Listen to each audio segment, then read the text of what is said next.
তোর আব্বাও আমাকে ডিজেগিরি শিখিয়ে যায়নি শালা। ডাক্তার ডাক্তারের মতন থাকবি, হ্যাডম নিয়ে চলবি, অন্যের লাইফ নিয়ে আলোচনা করবি কেন? শটান হাত বাড়িয়ে আবিরের কলার টেনে ধরল সাইবান। সকলে আঁতকে উঠল।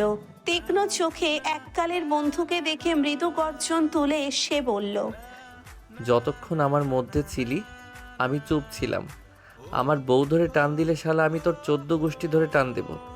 তোদের মতো ডাক্তার ইঞ্জিনিয়ার হয়তো হতে পারিনি, তাই আমি বেশরম ডিজে। কিন্তু মনে রাখিস ডাক্তার সাহেব, তোর কলিজা যদি হাতি হয় তবে এই ডিজের কলিজার নীল তিমি। আমার নীল তিমিতে হাত দিতে চাইলে তোকে তোর অপারেশন টেবিলের উপরেই ফেলে সাইজ করব। একটুও হাত কাঁপবে না আমার। ঝটকা দিয়ে আবিরকে দূরে সরিয়ে দিল সাইবান। বেচারা হঠাৎ এমন আক্রোশে ভড়কে গিয়েছে। ঝট করে মিজানের দিকে ফিরল সে এবার। আর তুই মিস্টার সিভিল ইঞ্জিনিয়ার ওরফে সরকারি চাকরিধারী, তোর গার্লফ্রেন্ড কি যেন? ও সূচনা, রাইট? অক্সফোর্ডে আছে শুনলাম। বলছিলাম গত বছর দেশে এসে আমার ডিজে পার্টিতে গিয়েছিল বলেছে তোকে? বলেনি? খুব সুন্দর একটা 7 হাত সমান লেটারও দিয়েছে। চকলেট, টেডি, বিদেশ থেকে ইম্পোর্টেড পারফিউম গিফট তোকে দিয়েছে। বাসায় গিয়ে চেক করে দেখিস। কিন্তু সাইবান আর দাঁড়ালো না। হনহন করে হেঁটে গিয়ে এক লাফে চড়ে বসলো অনুরাগের বাইকের পিছনে। অনুরাগও ইশারা বুঝতে সময় নিল না। বাইকে উঠে হেলমেট মাথায় দিয়ে ইঞ্জিন চালু করলো। আবির শান্ত ভঙ্গিতেই উঠে দাঁড়িয়ে তাদের দিকে তাকালো। গম্ভীর গলায় বলল, তোরা নিশ্চয়ই বুঝতে পারছিস যে তোদের সাথে আমাদের বন্ধুত্ব শেষ। অনুরাগ শুধু তাচ্ছিল্যের হাসি হেসে মুখ ফুরিয়ে নিল। এদের সাথে কথা বলতেও রুচিতে বাজছে তার। অপরদিকে সাইবান মাথা কাত করে অতি শীতল ভঙ্গিতে তাকালো। সেই 9 থেকে 10 বছরের দীর্ঘ বন্ধুত্ব ভাসল তার চোখের পাতায়। ছোট ছিল, ভালো ছিল, অথচ বড়বেলায় সব বদলে গেল। Careful what you say bro. আরেকবার আমার ঘরের রানীকে তুলে কথা বলে দেখ, তোর জান শেষ করে দেব। সেখানে বন্ধুত্ব তো কোন ঝাড়। বাইক এগোলো অনুরাগ। কেউ আর পিছনে তাকালো না অব্দি। সোজা বাইক ছুটিয়ে চলে গেল রাস্তা ধরে। স্বামীয়া তাড়াহুড়ো করে তৈরি হচ্ছেন। হাসপাতাল থেকে কল এসেছে। যদিও মাত্র আধা ঘন্টা আগে ফিরেছিলেন, এক্ষুনি আবার যেতে হবে। মানুষের জীবনের দায়িত্ব বলে কথা। এই দায়িত্বের অনেক ভার আয়নার সামনে দাঁড়িয়ে অ্যাপ্রন গায়ে জড়িয়ে নিচ্ছিলেন। ঠিক এমন সময় পেছন থেকে তাকে আলিঙ্গনে বেঁধে কাঁধে মাথা রাখলো কেউ। জমে গেলেন তিনি। আয়নার প্রতিবিম্বে দেখলেন সাইবানকে। তার ঘাড়ে মুখ গুজে রেখেছে। কি হয়েছে? জবাব এলো না। সাইবান তাকে আরো শক্তভাবে জড়িয়ে ধরল শুধু। স্বামীয়া নাক মুখ কুঁচকে ফেললেন একটা গন্ধ টের পেতেই। তুই আবার স্মোক করছিস? কতবার নিষেধ করেছি? তুই না কিছু মাস আগেই ছেড়ে দেওয়া ট্রাই করেছিলিস, আবার ধরছিস কবে? উফ, just let me hug you ইয়ার। ছাড়, হাসপাতালে যেতে হবে। ফোন এসেছে, রোগীর অবস্থা আশঙ্কাজনক। সাইবান তৎক্ষণাৎ মাকে ছেড়ে দিল, দূরে সরে গেল। Fine, go to your hospital. এটুকু বলেই থপ করে পা ফেলে রুম থেকে বেরিয়ে গেল সে। স্বামীয়া অবাক হয়ে তাকিয়ে রইলেন। তিনি নিশ্চিত সাইবানের কিছু একটা হয়েছে, তবে এখন ঠিক দেওয়ার মতো সময় নেই তার কাছে। রোগীর জীবন আগে। তাই তিনি ছুটলেন গাড়ির দিকে। মায়ের রুম থেকে বেরিয়েই সাইবান সোজা বেডরুমে চলে এলো। ভেতরে ঢুকতে দৃশ্যটা চোখে পড়ল। বিছানায় বসে আছে ইরাম, তার কোলের উপর ঘুমন্ত ইজান। ছেলেকে কোলে দোলাতে দোলাতে এক হাতে ঝুঁকে ল্যাপটপে কি যেন দেখছে অত্যন্ত মনোযোগ দিয়ে। সাইবান দৃশ্যটার দিকে বেশ অনেকটা সময় এক দৃষ্টিতে চেয়ে রইল। তারপর এগিয়ে গিয়ে বিছানায় উঠে পড়ল। ইরাম তাকে দেখে কিছুটা অবাক হলো। জলদি ফিরে এলেছে, বলে গিয়েছিলে রাত হবে আসতে। উত্তর করলো না সাইবান, বরং অদ্ভুত একটা কাজ করলো। ইরামের কোল থেকে ইজানের ঘুমন্ত শরীরটা তুলে আস্তে করে বিছানায় থাকা বালিশের উপর রেখে দিল। তারপর দ্বিতীয় চিন্তা ছাড়াই চিত হয়ে স্ত্রীর খালি করা কোলে মাথা রেখে শুয়ে পড়ল সে। হতভম্ব হয়ে গেল ইরাম, ফ্যাল ফ্যাল করে চেয়ে রইল। এই আলাদিন, কি হয়েছে? আমি পোটলার উপর জেলাস। বলে ইরামের উদরে মুখ গুজে পড়ে থাকলো সাইবান। রমণী কয়েক লহমা বুঝতে পারল না কি হচ্ছে। একবার বালিশের উপর ঘুমন্ত ইজান আর এখন কোলে মাথা রেখে শুয়ে থাকা স্বামীকে দেখল সে। একটি নিঃশ্বাস ফেলল সে শেষমেশ। হাত বাড়িয়ে সাইবানের মাথায় রাখলো, তাকে দূরে সরিয়ে দিল না। ইরামের আঙ্গুলগুলো সাইবানের মোলায়েম চুলের ভেতর বিলি কেটে চলল, হেড মাসাজের মতো। ইরাম অনুভব করলো দুই বাহু চড়িয়ে ইরামকে এক প্রকার আঁকড়ে ধরে রেখেছে সাইবান। সব ঠিক হয়ে যাবে, আমি আছি। বুকে ঝুঁকে নরম গলায় বলল ইরাম, তার হাত সাইবানের মাথায়। বাহুতে আরামের স্পর্শ বুলিয়ে গেল।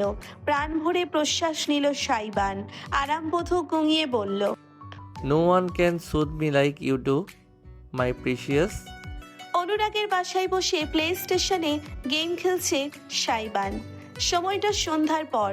এই সময়েই অনুরাগ অফিস থেকে ফেরে।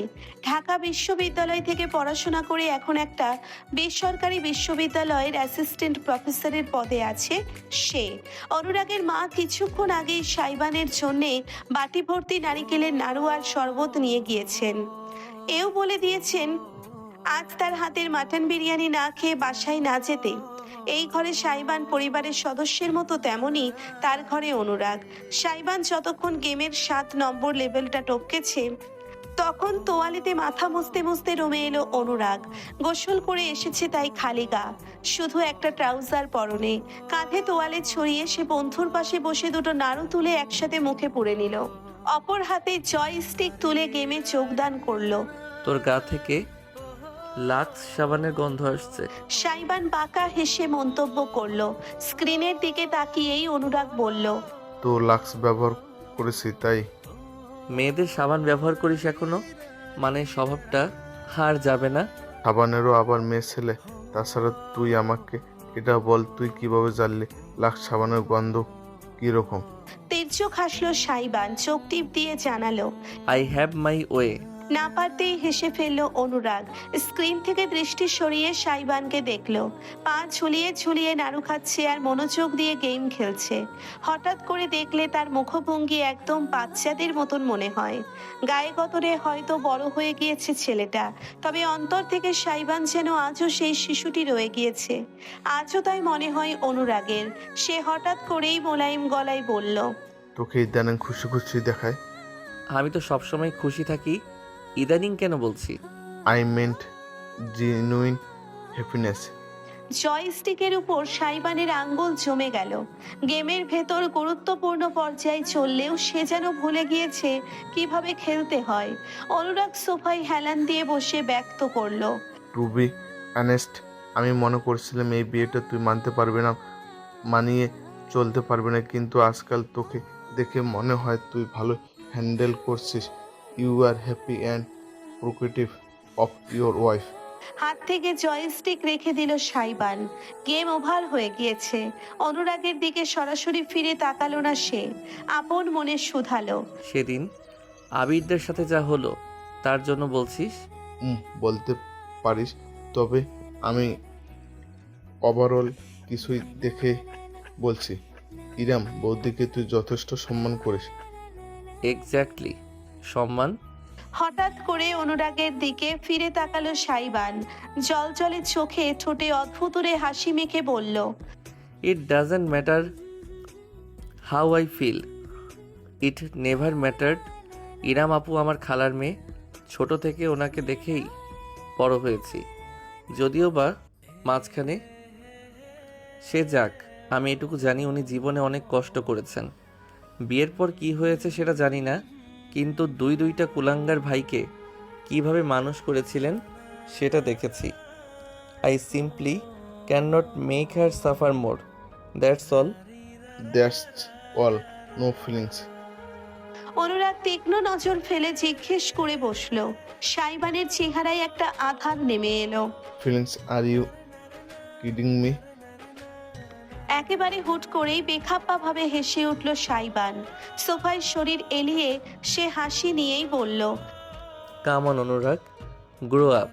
তোর মনে হয় আমি এসব টিলিংসের ধারধারি?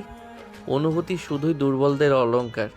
ইরাম আপুকে আমি আগে সম্মান করতাম, এখন যেহেতু উনি আমার স্ত্রী তাই একটু আগলে রাখি, এই যা। একটু একটু সাইবান। চোখ রীতিমতো কপালে তুলে ফেললো অনুরাগ। সাইবান তাতে একেবারে বিনা কারণেই হুট করে রেগে গেল। তো তোর বউ হলে তুই কি করতি? ফেলে দিতি? তোর সামনে তোর বউকে কেউ আজে বাজে কথা বললে প্রতিবাদ করতি না? তোর প্রতিবাদটা যখন এতই জোরালো হবে যে 6 বছর ধরে টানা সহ্য করা বন্ধুত্বের এক ঝটকায় উগড়ে ফেলা যায়, তখন একটু সন্দেহ তো হবেই, বল। Stop it. লাফিয়ে সোফা থেকে উঠে পড়ল সাইবান। সত্যিই রেগে গেছে, চেহারায় বোঝা যাচ্ছে। কিন্তু অনুরাগ শান্তভাবেই চেয়ে রইল। সাইবান হাত মুঠো করে ছাঝালো কণ্ঠে বলল, আমি কি করছি না করছি আর ভবিষ্যতে কি করব তাতে আমার কিচ্ছু যায় আসে না। দিন শেষে উনি অন্যের স্ত্রী ছিলেন আর ওনার একটা পরপুরুষের বাচ্চা আছে। এই সত্যিটা কোনো দিন বদলাবে না। অনুরাগ বাকরুদ্ধ হয়ে পড়ল। প্রসারিত নয়নে দেখে গেল বন্ধুকে, যাকে পুরোদস্তুর ভিন্ন একজন মানুষ মনে হচ্ছে তার। সাইবান আর দাঁড়ালো না, হনহন করে হেঁটে গেল রুমের বাইরে।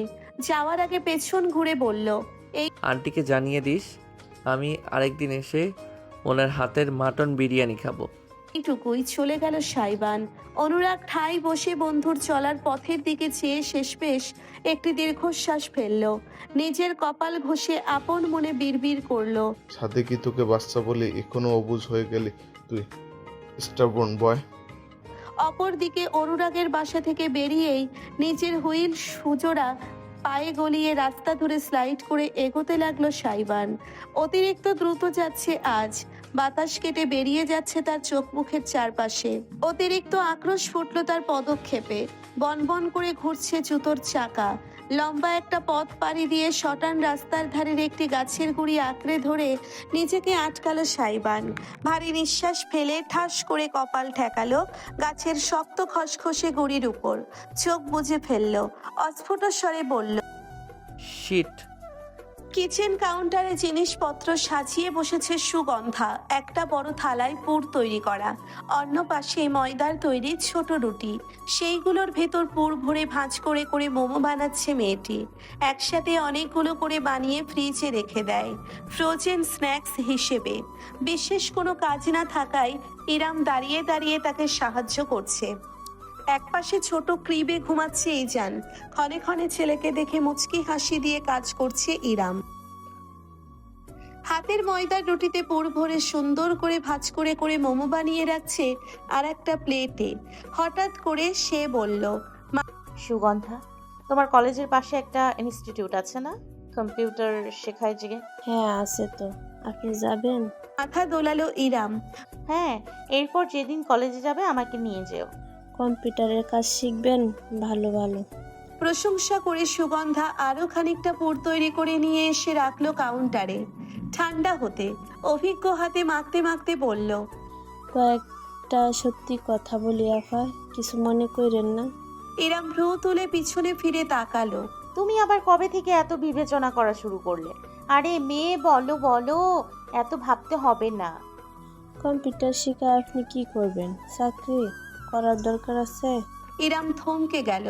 সুগন্ধা বলে গেল, না মানে এই বাড়ির অবস্থা তো ভালোই। সত্যি বলতে আমি শুরুতে ভয় পাইছিলাম, ভাইজান মনে হয় কেলেঙ্কারি করবে আপনার সাথে, কিন্তু মানুষটা রংবাজ হইলে আপনার অনেক টেক কেয়ার করে, বোঝা যায়। তাহলে দরকার কি? সব যেমন চলতেছে অমনই চলুক। অস্ফুট একটি হাসি ফুটলো এবার ইরামের ঠোঁটে। ঠিক প্রফুল্লতার হাসি নয়, ভিন্ন কিছু। কাজ জারি রেখে সে বলল, আলাদিন আর আমার বিয়ের মাত্র কিছুদিন হয়েছে সুগন্ধা। কিছুদিনেই বুঝে গেলে ও আমার কেয়ার করে? করে না? আহম্মকের মতন প্রশ্ন করে বসলো সুগন্ধা। ইরাম মৃদু হেসে জানালো, আমি বলছি না ও আমার কেয়ার করে না, বরং করে। তাহলে সমস্যা কোথায়? মুখ তুলে সুগন্ধার দিকে তাকালো ইরাম। রমণীর চেহারায় অভিজ্ঞ একটি ভাব ফুটে উঠতে দেখলো সুগন্ধা। নতুন নতুন সব জিনিসই মানুষের ভালো লাগে। নতুন মোবাইল কিনলে দেখবে যত্নের শেষ থাকে না। ছুতে গেলেও হাত পরিষ্কার করি, দিনে 14 বার মোবাইলের স্ক্রিন মুছি, ব্যাক কভার ব্যবহার করি, স্ক্রিন প্রোটেক্টর, গ্লাস, আরও কত কি। তেমন নতুন বউও সব ছেলেদের কাছেই ভালো লাগে। সে বিয়ে যে কারণেই হোক না কেন, যেভাবেই হোক না কেন, বউ প্রত্যেক ছেলের কাছেই একটা শখের জায়গা। তার যত্ন তো হবেই। যা, মোবাইল আর জড়বস্তু এক হলো। এবার খানিক শব্দ করেই হাসলো ইরাম। বেশ মিষ্টি একটা খিলখিল ধ্বনি। হাতের বানানো মোমোটা রেখে নতুন একটা হাতে নিতে নিতে সে হঠাৎ শুধিয়ে বলল, তোমার বয়স কত সুগন্ধা? সামনের মাসে 21 হবে। আর আমার 32। সুগন্ধা চোখ পিটপিট করলো। ইরাম সরাসরি কিছু না বললেও একজন মেয়ে হিসেবে তার বুঝতে বাকি রইল না সে কিসের কথা বলছে। তার মানে জড়বস্তু আর জীবন্ত বউ এক? সুগন্ধার প্রশ্নে ইরাম মাথা ঝাঁকালো। পরিণতি এক। মানুষের মনটাই এমন সুগন্ধা, সময়ের সাথে সাথে অনুভূতি ফিকে হয়ে আসে। আজ যে তোমাকে ভালোবেসে বলছে তোমার জন্য পৃথিবী জ্বালিয়ে পুড়িয়ে দেবে, ঠিক 5 বছর পরেই সে তোমায় দেখেও পাশ কাটিয়ে যাবে অচেনা মানুষের মতন। জগৎটাই এমন, পুরাতন জিনিসের কদর করে কজন। আপনি একেবারে দার্শনিক লেভেলের কথা বলেন আপা। আপনার কথা হয় না, এখন আমার পুরুষ মানুষের বিশ্বাস করতে ইচ্ছা হইতেছে না। বিশ্বাস কেন করবে না? একটা সম্পর্কের ভিত্তিই বিশ্বাস, সেটা তো করতেই হবে। তবে মনে রেখো, মুখ তুলে সুগন্ধার মনোযোগী দৃষ্টির পানে চেয়ে ইরাম বলল, পুরুষ তোমাকে ভালোবাসে নতুন জামার মতন। যতদিন নতুন থাকে প্রতিদিন পরতে ইচ্ছে হয়। পুরাতন হয়ে গেলে সেই জামা আলমারির এক কোণায় পড়ে রয়। অতপর পা মোছার কার্পেট তার শেষ গন্তব্য হয়। সুগন্ধা মাথা দোলালো। আমি আপা বিয়া করব না আর। মৃদু হাসলো ইরাম। দুজন কিচেনে কাজ এবং গল্প করতে করতে খেয়ালই করলো না কখন সাইবান বাইরে থেকে ফিরেছে। কিচেনে এসেছিল সে ফ্রিজ থেকে ঠান্ডা পানি নিতে, অথচ আর ভিতরে ঢুকলো না। নীরবে পাশ কাটিয়ে পুনরায় বেডরুমের দিকে চলে গেল। কিছুক্ষণ পর ইজানকে কোলে নিয়ে বেডরুমে এলো ইরাম। ঢুকেই দেখতে পেল বিছানার উপর একটি ডাফেল ব্যাগ। কোনো প্রকার ভাঁজ করা ছাড়াই বেশ কয়েকটা শার্ট, প্যান্ট এবং গেঞ্জি অবহেলায় ঠেসে ভরছে সাইবান। ইরাম এগিয়ে গেল। কি ব্যাপার, কোথাও যাচ্ছ? শো আছে। ঠান্ডা গলায় জবাব দিল সাইবান। ইরাম ইজানকে বিছানায় শুইয়ে একটা ঝুনঝুনি ধরিয়ে খেলতে দিয়ে সাইবানের হাত থেকে ব্যাগটা টেনে নিল। যে কাপড়গুলো দুমড়ে মুচড়ে ভরেছে উল্টো করে সেসব বিছানায় ঢেলে এবার সুন্দর করে এক একটা ভাঁজ করে করে ভেতরে রাখতে লাগলো। সাইবান ভ্রুকুচকে সরে দাঁড়ালো। শো কোথায়? সিলেটে। 3 দিনের আগে ফিরতে পারবো না। বিছানায় বসে নিজের পকেট থেকে হঠাৎ করে একটি সিগারেটের প্যাকেট বের করলো সাইমান। একদম বেপরোয়াভাবেই লাইটার দিয়ে ধরিয়ে ঠোঁটে ছুঁয়েছে কিছু হয়নি। ইরাম ঠাস করে চাপড় দিয়ে সিগারেটটা ফেলে দিল। শাসনের সুরে বলল, খালামণি আমাকে বলেছে চেইন স্মোকার নাকি তুমি। সমস্যাটা কি? শিক্ষিত ছেলে মানুষ, তাড়াতাড়ি মরার এত শখ কেন? এখন কি আপনার জন্য আমার মরার স্বাধীনতাটুকুও বিসর্জন দিতে হবে? সাইবানের কথার ধাঁচটা ভালো লাগলো না ইরামের, তবে সে অতিরিক্ত কিছু বলতে পারলো না। বিছানায় খেলতে থাকা ইজান হুট করে কেসে উঠল। ইরাম দ্রুত ছেলেকে কোলে তুলে নিল। বাবাটা কি হয়েছে? সিগারেটটা ফ্লোরে পড়লেও এখনো নেভেনি বিধায় ধোঁয়া সৃষ্টি করছে। ইরামের নাকে লাগলো গন্ধটা। ইজান নিশ্চয়ই তামাকের ধোঁয়াটা সহ্য করতে পারছে না। দ্রুত উঠে গিয়ে রুমের বারান্দার দরজাটা খুলে দিল ইরাম। মুক্ত প্রাকৃতিক বাতাস ঢুকতে লাগলো ভেতরে হু হু করে। সাইবান দৃশ্যটা খেয়াল করে নিজের পা দিয়ে সিগারেটটা পিষে নিভিয়ে ফেললো। অতপর তুলে ময়লার ঝুড়িতে ফেলে দিয়ে রুম স্প্রে তুলে নিঃশব্দে স্প্রে করে দিল আশেপাশে। ইরাম ছেলেকে দোলাতে দোলাতে দৃশ্যটা দেখলেও বিশেষ কোনো মন্তব্য করলো না। আর সাইবান নিজের ব্যাগটা ঠিকঠাক করে রাখতে রাখতে হঠাৎ একটি টি শার্ট বের করলো। কালো রঙের, তাতে ডোরেমন কার্টুনের ছোট একটা চিত্র আঁকা। ইরামকে দেখিয়ে সে হঠাৎ করে বলল, জাস্ট ফর ইওর রিমাইন্ডার, এটা আমি ক্লাস 10-এ কিনেছিলাম। এখন অনেক টাইট হয়, তবুও মাঝে মাঝে পরি ঘুমানোর সময়, কারণ এটা আমার ফেভারিট টি শার্ট। ইরাম মাথা কাত করে তাকালো। বুঝতে পারেনি সাইবান হঠাৎ করে তাকে একটা টি শার্ট কেন দেখাচ্ছে। সাইবান তির্যক হেসে ব্যক্ত করলো, কিছু পুরুষ আছে যে জামাকে একবার মনে ধরে সেই জামা ছোট হোক, ছিঁড়া হোক কিংবা হোক পুরাতন, কখনো মায়া কাটাতে পারে না। ইরামের চোখ জোড়া বড় বড় হয়ে গেল। ঠোঁট জোড়া ফাঁক হলেও সে কিছু উচ্চারণ করতে পারল না। সাইবান আর অপেক্ষাও করলো না, ব্যাগ রেখে রুম থেকে বাইরে বেরিয়ে গেল। তার জিনিসপত্র সব গাড়িতে লোড করে রাখতে হবে, যেন সকালে তাড়াহুড়ো না হয়। গভীর রাত, প্রায় 2:30টা বেজে এসেছে, অথচ ইরামের চোখে আজ এক বিন্দু ঘুম আসছে না। বারান্দায় দাঁড়িয়ে আছে সে। সনসনে হাওয়া তার শরীরে চাপটে দিয়ে যাচ্ছে। রাতের নিস্তব্ধ জগৎ যেন হাত বাড়িয়ে তাকে ডাকছে আধারে হারিয়ে যেতে। ইজান ঘুমে আচ্ছন্ন। সাইবানও 1 ঘন্টা হলো ঘুমিয়েছে। এতদিন কাউচে ঘুমালেও আজ ইরাম এক প্রকার জোর করেই তাকে বিছানায় শুইয়েছে। ছেলে আর স্বামীর মাঝখানে অবশ্য বিরাট এক কোলবালিশের দেওয়াল আছে। বিছানাটা বেশ বড় হওয়ায় সুবিধা হয়েছে। একটা ছোট বাচ্চা নিয়ে ঘুমালেও কোনো সমস্যা হয় না। ইরাম রেলিংয়ে হেলান দিল। তার চুলগুলো খোলা, বাতাসে দোল খাচ্ছে। একটা সময় ভয় লাগতো রাতের বেলায় এমন চুল খুলে ঘুরে বেড়াতে। ভূত পেতনি ভর করে নাকি? অথচ সেই অনুভূতিগুলো আজ হারিয়ে গেছে তার মন থেকে। তার মনে হয়েছিল কখনোই আর নিজের জন্য বাঁচা হবে না তার। অথচ বিয়েটা তার শক্ত মানসিকতার দেওয়ালে বারবার আঘাত করছে। সাইবান যে আজ কিচেনের কথা শুনেছে সেটা সে নিশ্চিত। সেই কথার পরিপ্রেক্ষিতেই পরে ওই কথাটা বলেছে। ইরাম মাথা থেকে ঝেড়ে ফেলতে পারছে না কিছুতেই। সে তার আলাদিনকে বুঝে উঠতে পারছে না। যখনই মনে হয় নিবেদনগুলো একটু হলেও সত্যি, তখনই অরণ্যের মুখটা ভেসে ওঠে তার হৃদয়ে। ইরামের আজও মনে পড়ে তাদের বিয়ের পরের দিন সকালের কথোপকথন। ইরাম বাসর রাতের বিছানা ছেড়ে উঠতে যাচ্ছিল তৈরি হয়ে নাস্তা বানানোর জন্য, অথচ অরণ্য তার কবজি টেনে পুনরায় নিজের বুকের উপর আগলে নিয়েছিল। ইরাম লজ্জা পেয়ে বলেছিল, ছাড়ুন, কি করছেন? ফ্রেশ হব, নাস্তা বানাবো, অনেক কাজ। হুম, তুমি ভাবলে বা কিভাবে আমি আমার বউকে বিয়ের পর দিনই রান্নাঘরে ঢুকতে দেব? রান্নাঘর তো দূরের কথা, তোমার কোমল পা এই শক্ত মেঝেতে আমি স্পর্শ হতেই দেব না।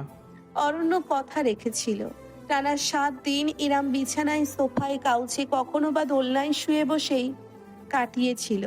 এমনকি কোথাও যাওয়ার দরকার পড়লে বিনা কারণেই অরণ্য তাকে কোলে তুলে নিয়ে যেত। স্বামীর গলা জড়িয়ে ধরে ইরাম খিলখিল করে হাসতো আর ভাবতো এই সুখ আর কখনো তার কপাল থেকে মুছবে না, অরণ্য মুছতে দেবে না। বুক ছিঁড়ে একটি দীর্ঘশ্বাস বেরিয়ে এলো ইরামের। চোখ বুজে ফেলল। সেথায় কয়েক ফোঁটা অশ্রু জমলেও জোরপূর্বক নিজেকে নিবারণ করলো সে। মাথা ঝাঁকালো। না, আর অতীত ভাবার সময় নেই। জীবন তাকে একটা দ্বিতীয় সুযোগ দিয়েছে। সুযোগটা তাকে কাজে লাগাতে হবে। একটা শব্দে ইরামের শান্তির সময় ব্যাহত হলো। রুমের ভেতর থেকে গুঞ্জনের মতো একটি আওয়াজ আসছে। ফোনের রিংটন। ইরাম কামিজের ওড়না ঠিকঠাক করে ভেতরে এলো। নাইট স্ট্যান্ডে রাখা সাইবানের ফোন বাজছে, অথচ ছেলেটার খবর নেই। বেঘোরে ঘুমোচ্ছে। ঘুমের ঘোরে কোলবালিশের কাছে এসে ঘেঁষেছে একেবারে। এপাশে থাকা ঈশানের ছোট্ট ডান হাতটা তার কপালের উপর পড়ে আছে। বাপ ছেলে কখন কিলবিল করে একে অপরের কাছে পৌঁছিয়েছে কে জানে। সাইবান হুঁশে থাকলে এক্ষুনি চিৎকার চেঁচামেচি শুরু করত। ভেবে ইরাম মনে মনে খানিক হেসে তারপর এগোলো। নাইট স্ট্যান্ড থেকে সাইবানের ফোনটা হাতে নিতেই তার ভ্রু কুঞ্চিত হলো। কলার আইডিতে ভাসছে একটি পরিচিত নাম, তিতলি বেব। ইরামের বুকে একটা খচখচ অনুভূতি হলো। আজকালকার ছেলেমেয়েরা এমনিতেই বেব শব্দটা কোনো উদ্দেশ্য ছাড়াই ব্যবহার করে। এটা সে জেনেছে স্বামীর সাথে বসে একটি বাংলা নাটক দেখে।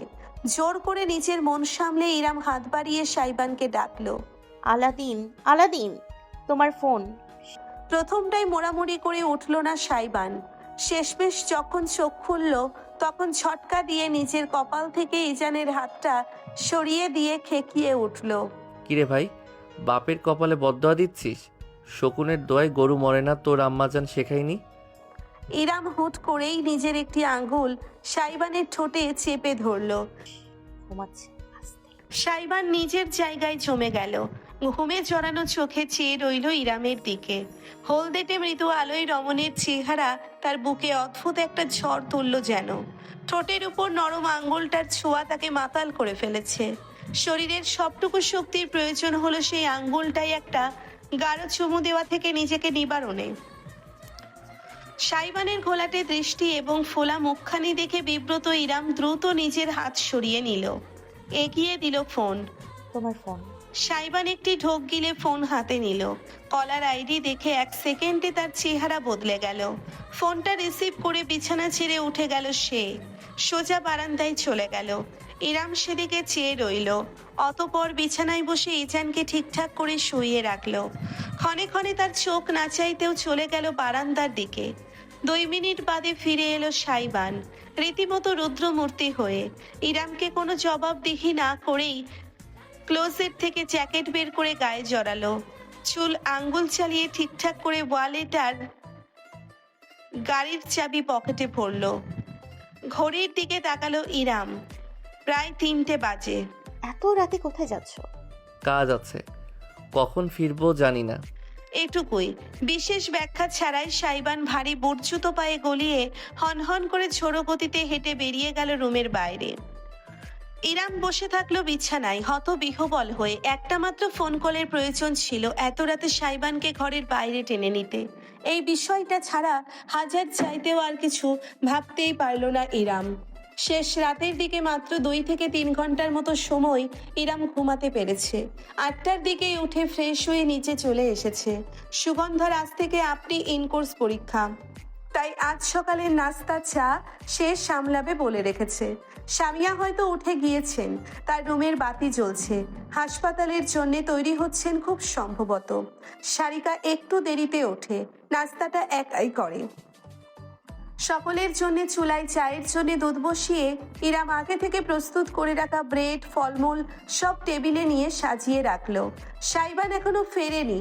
বারংবার না চাইতেও সে সদর দরজার দিকে তাকাচ্ছে। চা যখন প্রায় ফুটে এসেছে তখনই ঘটনাটা ঘটলো। পায়ের শব্দ শুনল ইরাম। সাইবান ফিরেছে ভেবে সে দ্রুত কিচেন থেকে বেরিয়ে এলো, অথচ মুখোমুখি হলো একদম ভিন্ন আর অপ্রত্যাশিত একটি দৃশ্যের। সুঠাম কাঠামোর অধিকারী এক 6 ফুট দীর্ঘদেহী বয়স্ক পুরুষ দণ্ডায়মান, থমথমে পাথুরে চেহারা, মুখ জুড়ে হালকা খোঁচা খোঁচা সাদা দাড়ি, চুলে রূপালি আস্তরণ, ধূসর স্যুট প্যান্ট পরনে, বাম হাতে চকচকে সোনালি ঘড়ি, সেই হাতেই একটা লাগেজ ধরে রাখা।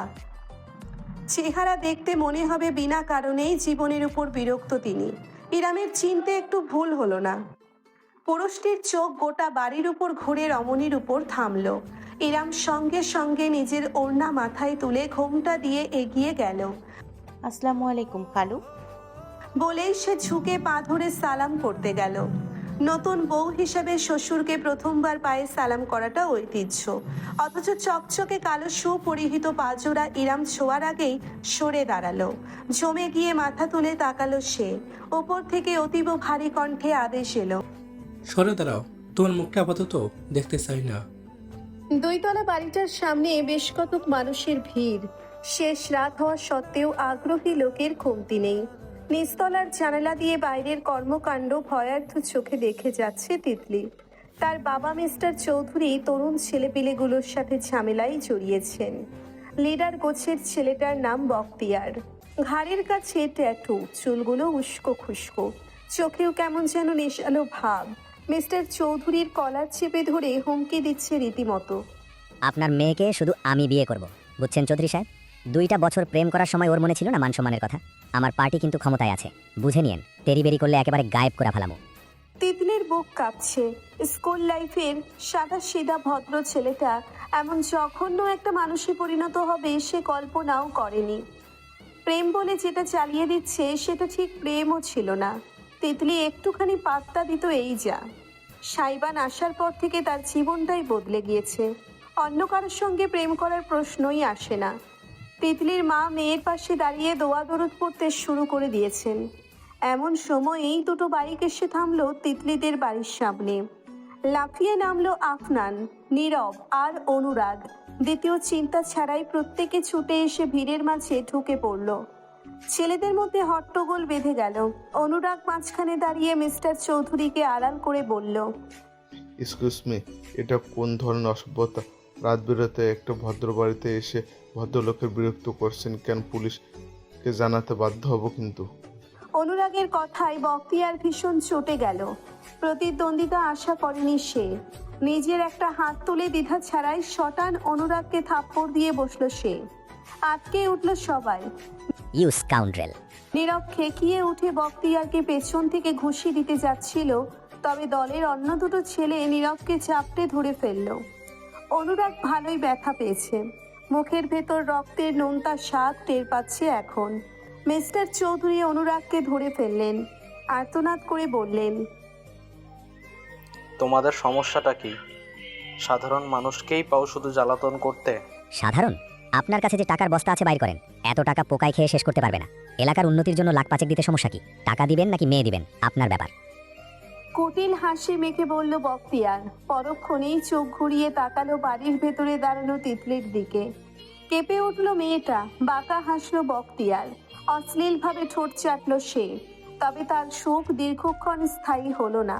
হঠাৎ করেই পেছন থেকে একটা গরুগম্ভীর আওয়াজ ভেসে এলো।